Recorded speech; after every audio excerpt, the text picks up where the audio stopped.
আসসালামু আলাইকুম। দেখতে পাচ্ছেন বন্ধুরা, নদীর তাজা মাছ নিজ হাতে পরিষ্কার করতেছি। এইভাবে মাছ পরিষ্কার করলে খুব বেশি সময় লাগে না, খুব দ্রুতই পরিষ্কার করা যায়। দেখতে পাচ্ছেন আমি কিভাবে পরিষ্কার করতেছি।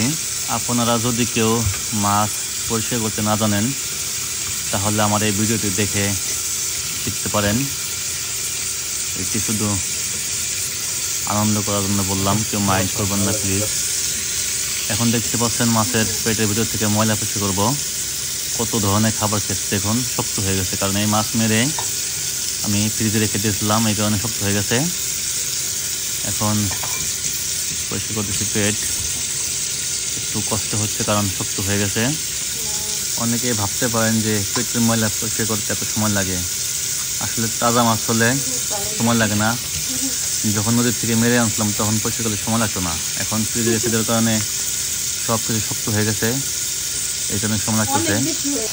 এই দেখুন কি সুন্দর পরিষ্কার হয়ে গেছে। এখন পানি দিয়ে ওয়াশ করছি, সেই সুন্দর দেখাচ্ছে। সম্পূর্ণ ক্লিন হয়ে গেছে বন্ধুরা। এখন ফ্রাই করার সময় এখন মশলা মাখবো, তারপরে ফ্রাই করবো আস্ত মাছ। দেখছেন বন্ধুরা কত সুন্দরভাবে পরিষ্কার করে ফেলেছি। নিজ হাতে ধরে এনেছি, নিজ হাতে পরিষ্কার করবো। এখন মশলা দিয়ে মেখে দিচ্ছি সুন্দর করে।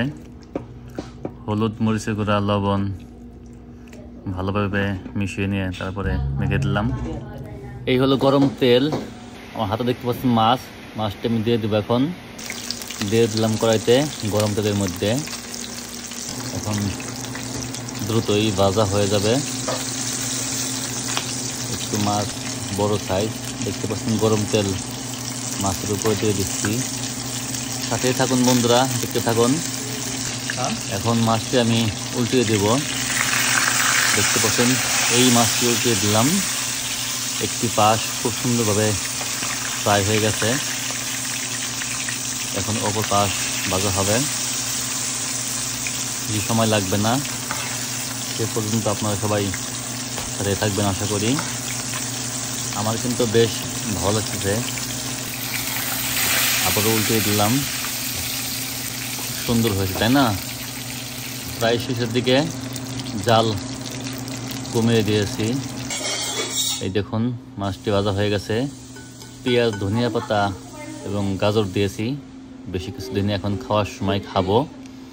দেখতে পাচ্ছেন মাছ ছুটিয়ে নিচ্ছে আমি, এখন খাওয়ার সময় তাই খাবো।